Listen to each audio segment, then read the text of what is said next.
Hi there, good morning. This is Chin Kitan, also known as Mr. Chin Positive. I'd just like to greet you. A pleasant morning to all of you.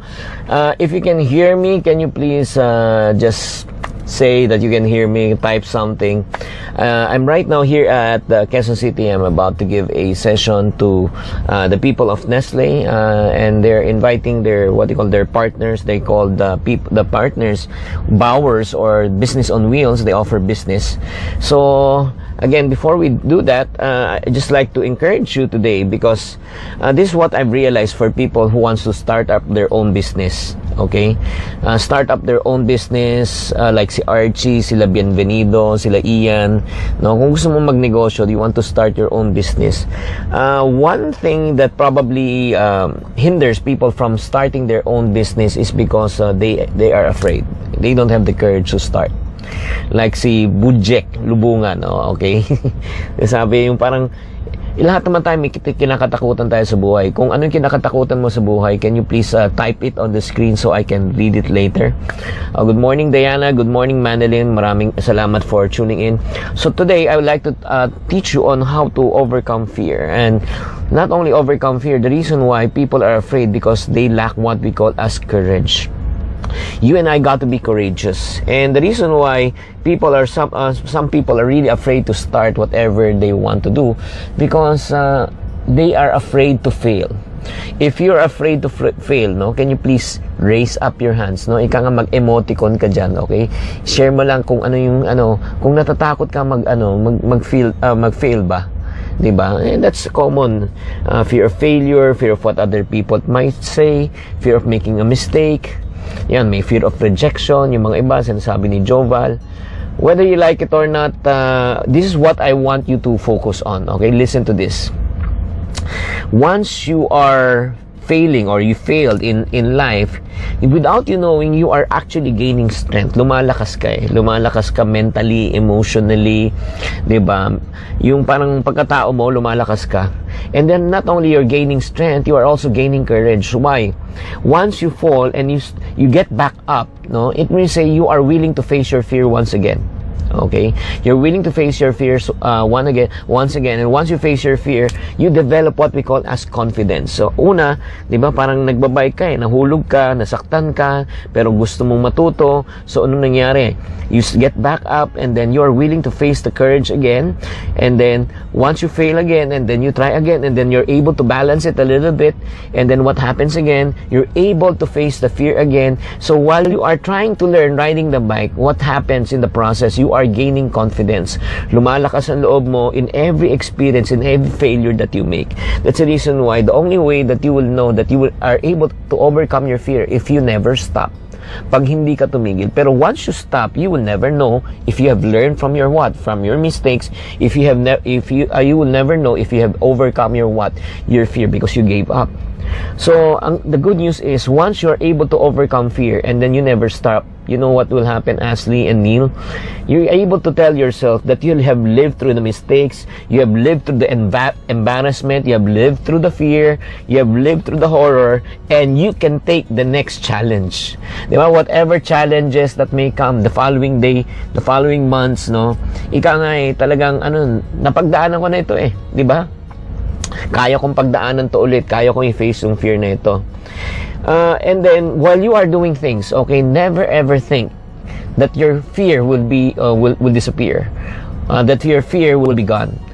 Nobody can nobody can avoid fear, but you can overcome fear. And I've learned, in order for you to overcome fear, it's not because of the lack of courage. I learned that courage was not the absence of fear, but it's to be able to overcome the fear. A brave person, no matter how brave he is always afraid. But the person who's able to overcome or conquer fear is the person who can succeed in life. So Jerome, Halma, or Louie, no, whatever you're experiencing in life, no, fear of rejection, fear of failure, fear of what other people might say, no, don't ever listen to those type of fears. Don't listen to your head. No, marami tayong iniisip eh. Naku, pag ginawa ko to, baka mag-fail, pagtawanan ako. No. The only way that you will be able to know if you're have overcome fear, if you just do it. And the reason why I want to encourage you every single day, araw-araw, lahat po tayo, kailangan talaga natin gawan ng paraan, mag-isip tayo ng pamamaraan para maano natin, malagpasan natin itong takot na ito. Why? Because you and I, our time is limited in this world. So, I just encourage you, don't waste your time living in fear, but put your time in thinking of solutions, on telling yourself, why should I do this? How can I overcome fear? Okay? Don't be trapped in that mindset that you are good for nothing, that you are a failure, that you can never succeed. Why? Because if you always live in that, you will be trapped in that type of a mindset, and you will never be able to progress in your life.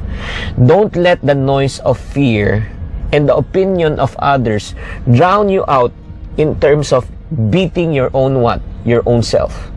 And the most important is this, that you must have the courage to follow what is in your heart, what is in your mind, and you got to learn how to fight for your dreams. Christopher, no, I just want to encourage you, Manilyn, right now, kahit anong fear na pinagdadaanan ninyo sa inyong buhay, you just need to learn how to overcome it. You got to have the courage to overcome those type of fears.